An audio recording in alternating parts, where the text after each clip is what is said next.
We too often talk about trade while using the vocabulary of war.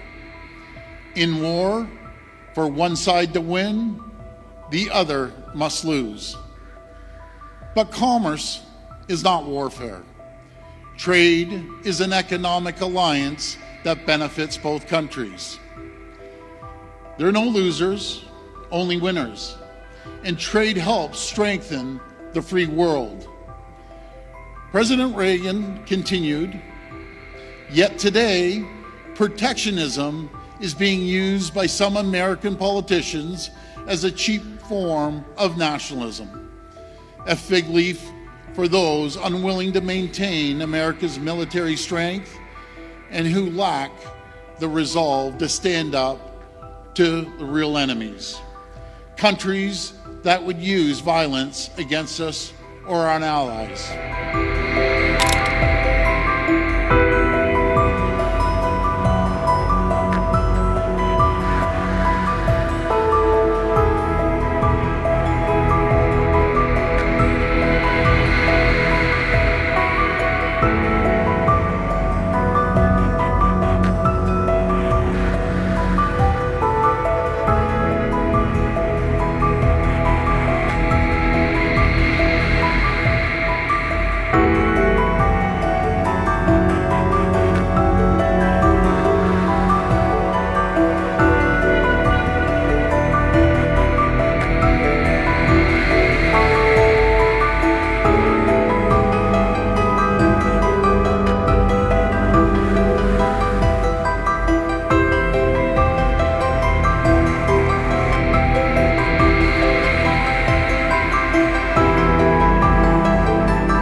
Significant challenges in the history of our province.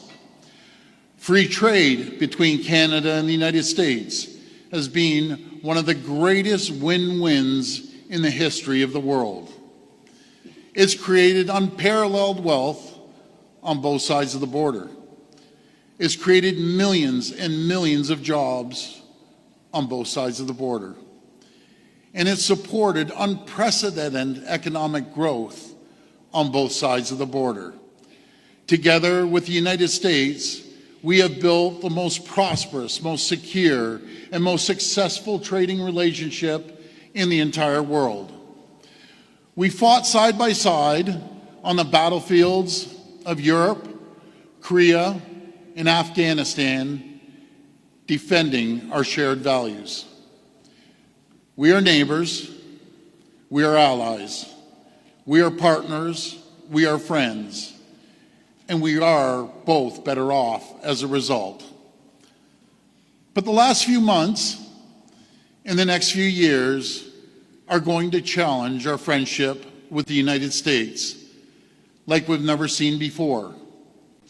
President Trump is going to extreme lengths to impose his tariffs on the world, no matter the cost to Americans.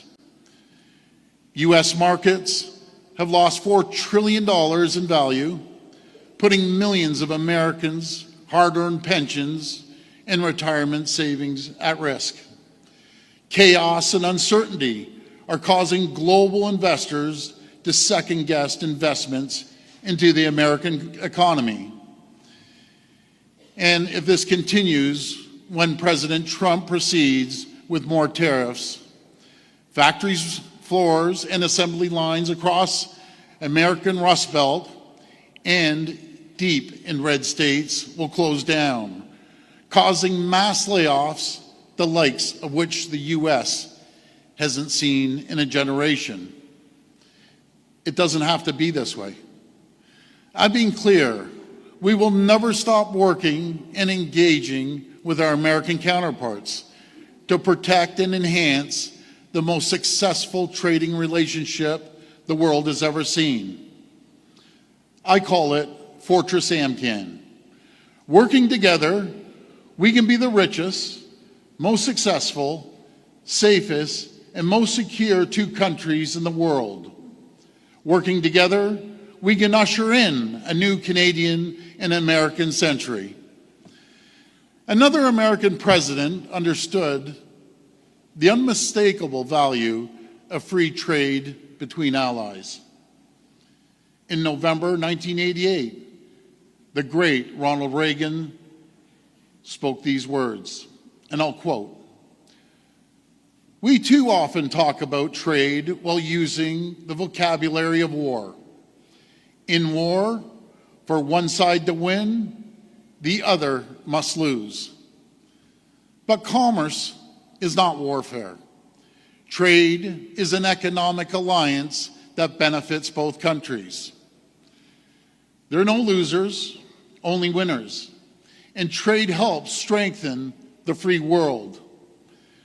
President Reagan continued, "Yet today, protectionism is being used by some American politicians as a cheap form of nationalism, a fig leaf for those unwilling to maintain America's military strength and who lack the resolve to stand up to the real enemies, countries that would use violence against us or our allies."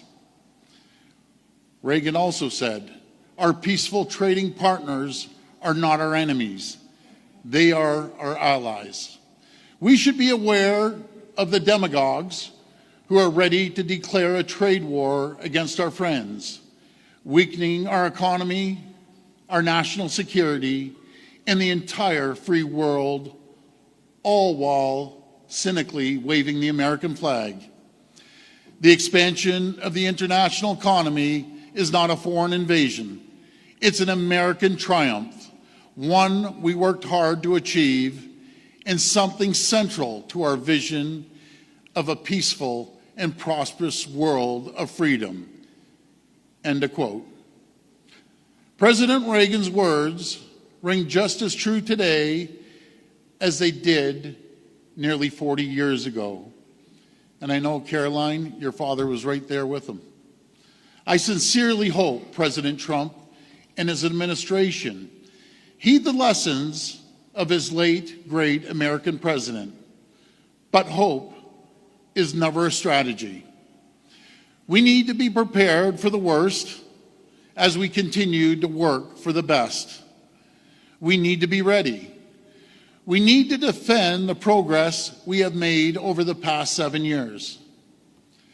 More than 1 million more jobs today than we were first elected in 2018.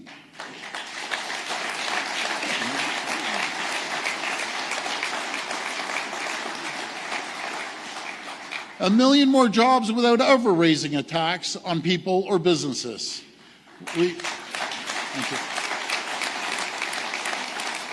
We've attracted more than $70 billion in new investments into our economy, in new auto and battery plants, in our manufacturing sector, in new life science facilities, in Ontario's growing tech sector. Now together, we have to fight hard to protect our progress. We need to make our economy more competitive by cutting red tape, speeding up approvals, to make Ontario the best place in the world to invest, create jobs, and do business.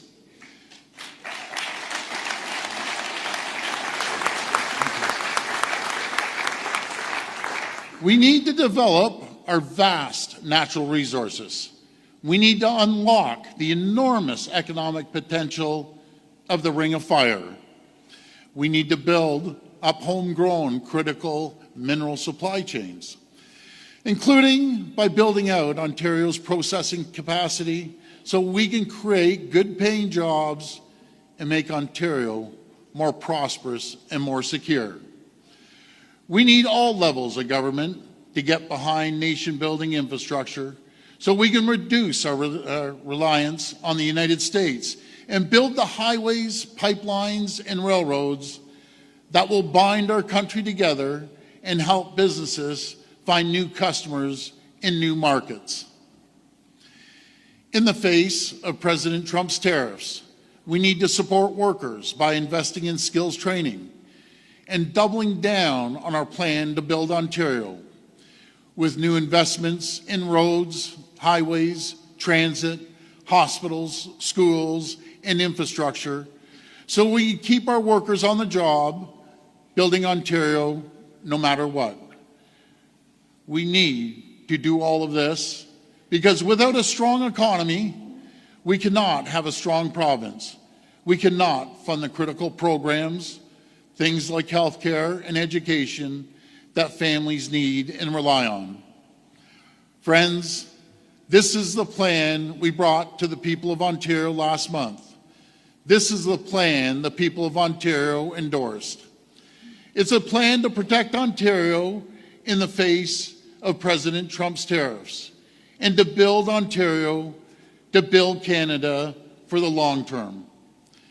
In the months and years ahead, we're going to deliver on this plan, and I'm going to fight like I've never fought before with a united Team Ontario, a united Team Canada, alongside mayors, municipalities, First Nations, union leaders, frontline workers, and businesses. Team Ontario and Team Canada is up to the challenge. We will rise to the occasion because this is the greatest province in the greatest country on earth.